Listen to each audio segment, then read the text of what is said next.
So what's good, Team G fam? It's your boy Ellen. I'm back with another reaction. How y'all feel? Welcome back to the channel. Salute, man. And next up on the blacklist tonight, man, we got a few cases. All right, we got 5 eerie and mysterious disappearances that are still unexplained. So these type of videos are super important, man, because any type of, circulation that we can getting this video out there may help further along this case, man. May help find some piece of evidence, or somebody may know something, recognize something, man. So it's important, man, to still get these cases out there, bro, so families can get their closure.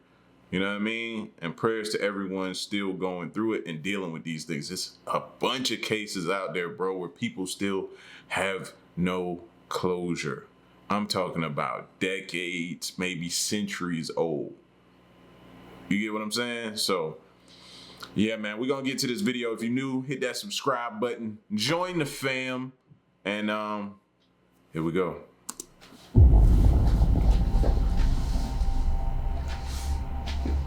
A disappearance is a strange thing. The thought of someone or something just vanishing and never being seen again is hard to comprehend. And unfortunately, it's fairly common. Hundreds of thousands of people are reported missing each year, and although thankfully... Let that sink in. Hundreds of thousands of people reported missing each year. Hundreds of thousands. He didn't just say 100,000, he said hundreds of thousands. Most of them are found, some are not. Out of the few that are not, there is a small number of disappearances that just do not add up and leave many unanswered questions. So from a strange 911 call moments before a man disappears, to a member of one of the most powerful families in the world vanishing, here are 5 very mysterious disappearances that I know will get you thinking. Jimmy Hoffa. James Hoffa, known as Jimmy Hoffa, was born in Indiana on Valentine's Day 1913. After his father's death in 1920, the Hoffa family moved to Detroit, and at age 18, James married Josephine and they had 2 children together. As a young man, Jimmy was an active union member, and his bravery and never-back-down attitude earned him a leadership position in the organization. By 1932, Hoffa was invited to join the local 299 of the Teamsters in Detroit, a union for truck drivers and warehousemen. Over the years, and with Hoffa's influence, the Teamsters became one of the most powerful workers' unions in the United States. However, for him to achieve this, he had to accommodate and make deals with many of the gangsters who had long been in control of the truckers' union. And here's where it begins. I ain't even gonna lie, man. Just hearing this story gives me chills still to this day, bro. You know what I mean? I might have to go back and watch that movie again. Maybe tonight, bro. But hearing this story. He had to accommodate and make deals with many of the gangsters who had long been in control of the truckers' union. Despite this, by 1946, Jimmy became the president of the local 299, and in 1958 was president of the International Brotherhood of Teamsters. Throughout his presidency, he maintained links to organized crime, and in 1967, he was convicted and imprisoned for attempted bribery and fraud. His 13-year sentence was pardoned by President Nixon on the condition he resigned all union activities in return for early release. Jimmy was released from prison in 1971 and attempted to regain his position, but 4 years later, at age 62, he would be involved in one of the most mysterious high-figure disappearances in United States history. On August the 18th, 1975, Jimmy arrived at the Red Fox restaurant in Detroit at around 2 p.m. and called his wife from a payphone to say that the 3 men he was meeting with had not turned up, but that he was going to wait for a few more minutes. This was the last time he would speak to her, because shortly after, he was seen by a truck driver getting into a car with 3 other men. The truck driver said he saw Jimmy in the back seat and spotted a long object covered with a blanket on the seat next to him, and this was the last time Jimmy was seen. It's unsure who the 3 men he was meeting with were, but it's thought it was a Detroit labor leader, a local mobster, and a well-known figure in Teamster politics. What happened next has sparked many rumors and stories.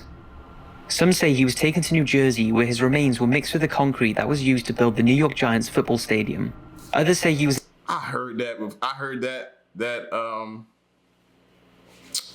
that as something that possibly happened to him, and I was, every time, you know what I mean? Not all the time, but you watch a Giants game and every once in a while that'll pop in your mind, man. And you just can't shake it because you're like, man, what if that's true? What if that's true, bro? You know what I mean? Is it a myth? We don't know. Is it real? You don't know. But the fact that somebody put that out there, you just can't tell me sometimes it don't pop in your head watching a Giants game, bro. You know what I'm saying? Like, that's eerie. Eerie, super eerie. Where his remains were mixed with the concrete that was used to build the New York Giants football stadium. Others say he was encased in a concrete block used for the foundations of the helipad at the Sheraton Savannah Hotel, which at the time of his disappearance was owned by the Teamsters. Other explanations include being crushed in a scrap compactor, ground up in a meat processing factory, dissolved in a fat rendering plant, or killed by federal agents. But the most believed outcome for Hoffa came from a prisoner who said a mobster known as Tony Pro and a few other gang members killed Jimmy and buried his body in a massive steel drum at a toxic waste site in New Jersey. Despite the tip-off, no arrests have ever been made. None. Whatever happened to Jimmy Hoffa is unknown, but it seems safe to say that he is no longer alive and was officially declared dead in 1982. Although the investigation is still ongoing and his family are still pushing the authority to find out what happened and who is responsible. I think that was one of the biggest cases that I heard of from, I'm just saying one of them that sticks out to me from New Jersey. You know what I mean? Jersey City is my hometown. But hearing about that, bro, that was something I heard my parents talk about. And then the movie came out and it was like, I was like, are you serious? And just seeing that, now I know a lot of that was for entertainment, but just to think that the way things went down with that whole situation, the organization, how he was doing business and things behind the scene and running this union and this, that, and the third, and how he was coming through the ranks, and it's man, and it made me sit back and realize, bro, like, it's some shady things going on. It's some dangerous things going on. It's easy for you to get caught up in. And before you look, your family's in danger. You're in danger. You know what I mean? And you look back and wonder, how did you get here? How did you get here? Somebody with a dream trying to go, but took a few bad turns and ended up here. And it's scary, man. Michael Rockefeller. We have all heard of the Rockefeller family, one of the richest and most powerful families in the world. But you may not know that one family member disappeared and is thought to have been eaten by a tribe. Michael Rockefeller was born on the 18th of May 1938 and was the fifth child of American Vice President Nelson Aldrich Rockefeller. Michael attended school in New York before completing a university course at Harvard, and after a brief career in the US Army, he joined an expedition to study the Dani tribe in New Guinea. Bro, they said eaten by a tribe, fam. Eaten by a tribe. Film a documentary called Dead Birds. It was whilst on this trip that he became interested in the Asmat tribe. Michael became so fascinated with the tribe that he returned to the area to study them and collect artwork. This time, on November the 17th, 1961, he traveled with Dutch anthropologist René Swanson, and they were accompanied by two local men. The four were traveling in a 40-foot dugout canoe, but found themselves stranded and adrift when the boat overturned. The two guys swam to get help, but when they did not return, Rockefeller decided to try and swim the 12-mile distance ashore himself, telling René he was confident he could make it. This was the last time René seen him. René was rescued the next day, but despite an extensive search, Rockefeller's body was never found. He was declared officially dead in 1964, 3 years after his disappearance. However, the years that followed speculated that something very different had happened and that Michael had not drowned.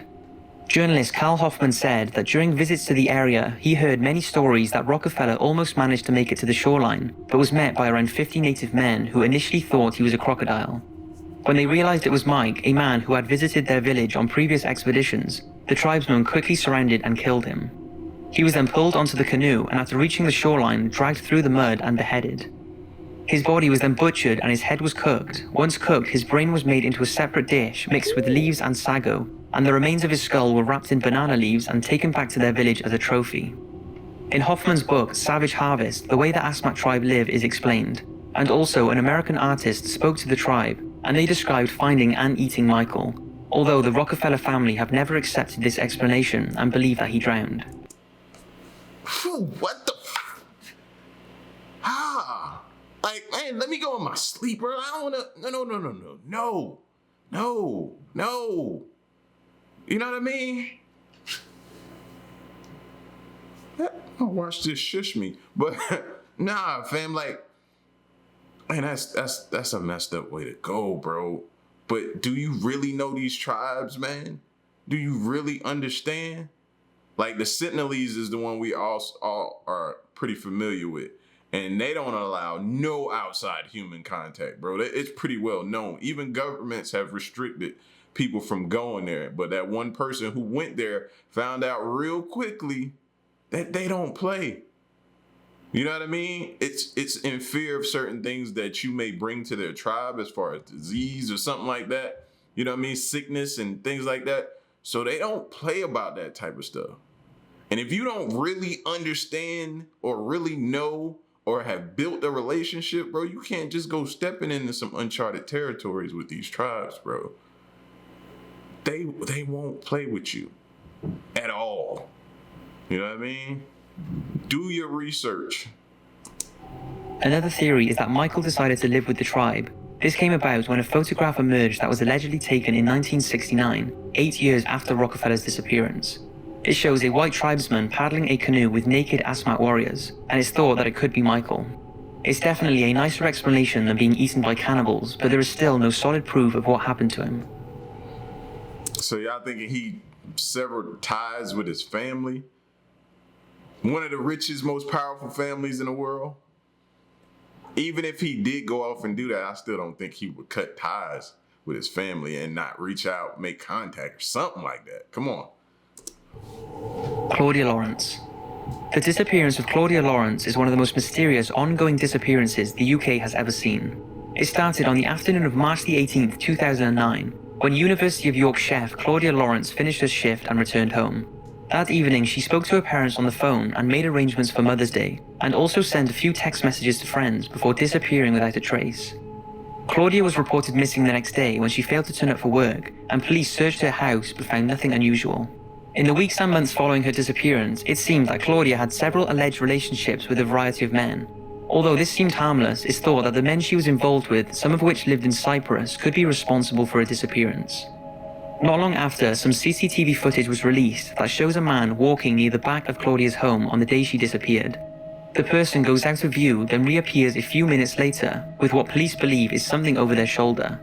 They then stop when someone walks past and then carry on walking. It's eerie knowing that this person could have something to do with Claudia's disappearance. Yeah, it was something he didn't want people to see.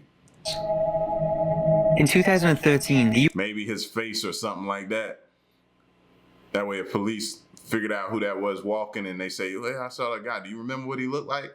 So he was probably very careful as to keep a distance from people. Could have something to do with Claudia's disappearance. What he didn't know is this camera was here. Hopefully we get like some new technology, man, that can take this and figure out, just from this mere shadow of a person, figure out who it is. In 2013, the UK's Major Crime Unit reassessed the case, and it was discovered that her mobile phone had been internationally turned off at around midday the day after she disappeared. 4 men were arrested on suspicion of murder, but all charges were dropped with a lack of cooperation from witnesses and a lack of evidence. So where is Claudia?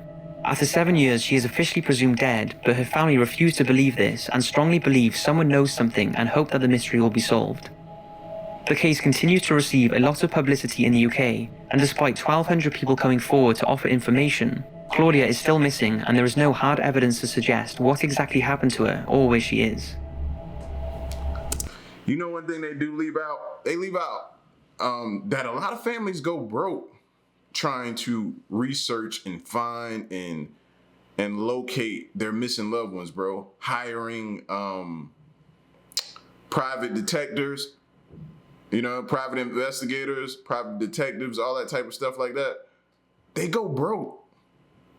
Because once the case go cold and maybe they had a group or a team of people working on the case, then they scale it back to maybe 3, then they scale it back to 1, and then it's cold. But that family isn't going to give up, and they start, pouring in to different resources, emptying out their bank accounts, funds, and all that kind of stuff, man. And they end up going broke, bro, looking for their loved one. Like, people need to talk about that, too. Brandon Swanson. On May the 13th, 2008, 19-year-old Brandon Swanson and his friends were celebrating the last day of classes at Minnesota West Community and Technical College. Shortly after midnight, Brandon phoned his parents and asked them to pick him up, as he said he had driven his green Chevy into a ditch in the nearby town of Lind, just 10 minutes from his home in Marshall. Brandon's parents set out to rescue their son with him still on the phone to them. When they reached the location their son had described, there was no sign of him or his car, and they could hear him through the phone switching his lights on and off to try and help them locate him. They were also flashing their lights, but neither could see each other. Still on the phone, they were getting frustrated, and eventually Brandon hung up. A few moments later, his mother called him back, and Brandon said he was walking to a friend's house. After dropping Brandon's mother home, his father headed back out as Brandon directed his father to a nightclub car park in Lind. Then all of a sudden, Brandon cursed and the phone went dead. This was the last time anybody heard from him. In desperation, his parents continued to call his phone and also called on his friend's help to try and locate their son, but no one could find him. The following day, Brandon was reported missing, but police were not overly concerned, stating it was not uncommon for 19-year-olds to stay out all night. When Brandon failed to return home, further investigations showed that he was nowhere near Lind when he called his parents. In fact, his phone records show he was over 20 miles away in Minnesota. Police found his car in a ditch near Porter, over 25 miles from Lind, and there was no indication of foul play. They searched the surrounding woodland and the nearby Yellow Medicine River, and police and his family are convinced that he did not drown. Despite sniffer dogs searching for over 3 weeks, no trace or evidence has ever been found. So what happened to Brandon? Theories range from him being kidnapped, attacked by an animal, run over and hidden, abducted by aliens, or that he wandered off and died of hypothermia. But there is one problem with all of these theories. None of them would account for him swearing, and then hanging up whilst on the phone to his dad. If he was in danger, he would have most likely stayed on the phone. Also, the phone was still working when his father called back, it's just that no one was answering it. How did he completely disappear whilst on the phone, leaving no trace to where he was? What's your theories? Brandon Lawson. Yeah, that one right there just don't make sense. Why would he sound like he was disoriented, delusional, maybe on something? Maybe somebody had put something, slipped him something. I don't know. He just seemed off the way he did, how he sounded on the phone like that. You know what I mean? Or how they say he sounded. The disappearance of Brandon Lawson is one of those cases, much like the Elisa Lam case, that genuinely got me totally confused and pretty scared. What's eerie about this disappearance is the build-up to it and the 2 mysterious phone calls he made just moments before vanishing. At the time of his disappearance, Brandon was 26 years old and a father of 4 who lived in San Angelo, Texas. On August the 8th, 2013, he had a small argument with his long-term partner and left the house at around 12 p.m. He was driving along a remote stretch of highway between San Angelo and Abilene when he ran out of gas. He called his brother Kyle at 38 minutes past 12 to come and rescue him, and after this, something happened and Brandon made an emergency call to 911. Now, I've always said I would never do a 911 phone calls video as I think they are disrespectful, but in hopes of spreading awareness of Brandon's disappearance, I couldn't miss this out. Take a listen and try to understand what's going on. 911 emergency. Yeah, I'm in the middle of the field. It's like we're just pushing guys over. Right here going towards Abilene on both sides. My truck ran out of gas. There's one car here. You got to take the woods. 3:30. Okay, now run that by me. Now that said, a guy taken through, but it sounded to me like he said, a guy's chasing me through the woods. You got to take the woods. 3:30. Okay, now run that by me. We're not talking to him. I actually ran into him. Ah, you ran into him. Okay. That's the first guy. Do you need an ambulance? Yeah. No, I need the cops. Okay. Is anybody hurt? Hello? Hello? Hello? Shortly after this call at 10 past 1, Brandon's brother made it to his vehicle, but there were no signs of him and his phone and keys were not in the truck. The police also arrived as they had received a call from a passing truck that a man's car was parked dangerously on the stretch of road, which of course was Brandon's. Not long after Kyle and the police had arrived at Brandon's truck, Kyle had a call from Brandon. Although the signal was very weak, Kyle said Brandon was saying he was in a field and was bleeding. Due to an outstanding warrant that Brandon was going to sort out, Kyle thought that Brandon was hiding in the woodland from the police officer, so did not report the call to the officer there and then. At this point, Kyle and the officer had no idea about Brandon's 911 call, otherwise Kyle said he would have told the officer and questioned Brandon about what was going on. After this call, Brandon was never heard of again. We know that Brandon's phone was on. And they said nothing about the other car that he hit or whatever happened. it was obviously gone. So I bet they probably took him. on until 3:30 in the morning because his brother kept calling it in hopes he would answer. We also know that there was a ping from his phone at 19 minutes past 1 that was located 4 miles away from his truck. What Brandon was doing 4 miles away in such a short amount of time adds to the mystery. His brother and father believe that he stumbled across people as they think there is a second voice in the 911 call. This has led to the theories that Brandon was in the wrong place at the wrong time and saw something he shouldn't have, like a drug deal, and was chased into the woodland. Others say maybe he was attacked by an animal, but 3,000 acres of land was searched and absolutely no evidence was found. The theory that Brandon ran away and is living somewhere else has also been brought up, but all of his family say he would never do this and that they can tell he is in distress from the emergency call. Speaking of which, his family agree that the call has been edited and that only a short sample was released so they could identify his voice. Brandon's disappearance is definitely one of the strangest I have read about, and it's terrifying to think that he was running from someone or something in the pitch black through the dense woodland. I just hope the mystery will one day be solved for Brandon's family. So that's 5 unexplained disappearances with a... And then they say he had like 4 kids. Somebody with 4 kids isn't necessarily gonna, you know what I mean, just disappear like that. You know what I mean? I'm not saying it doesn't happen. It's just it's not a high probability in my opinion. You know what I mean? But hey, we've seen some crazy, strange, weird things happen in a lot of these videos. So maybe I need to take that back, because what we think is not possible somehow sometimes seems very much so possible, bro.